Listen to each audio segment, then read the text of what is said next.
اب یہاں پر میرے پاس کچھ مثالیں ہیں ادغام شفوی کی، تو ہم یہاں پر پریکٹس کر لیتے ہیں، تو انشاءاللہ سے آپ کا جو ہے وہ کمپلیٹ ہو جائے گا، یہاں پر جو آپ کا کنسیپٹ ہے وہ کلیئر ہو جائے گا۔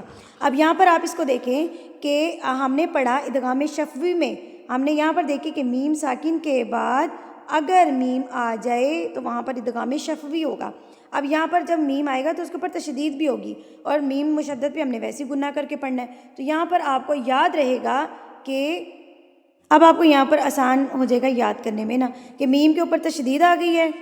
تو اب ہم اس کی مثال کو پڑھتے ہیں، پھر آپ کو اچھے سے سمجھ آ جائے گی۔ یہاں پر ہمارے پاس ہے الیکم مرسلون کم، تو یہاں پر ادغام شفوی کا ہمارے پاس کیا قاعدہ تھا کہ میم کے بعد۔ پوری ویڈیو دیکھنے کے لیے میرے چینل کو سبسکرائب کیجیے اور بیل آئیکن کو دبا دیجیے۔ میم ساکن کا مکمل قاعدہ بہت اچھے طریقے سے میرے چینل پر سمجھا دیا گیا ہے، اس کو آپ ضرور وزٹ کیجیے۔ جزاک اللہ۔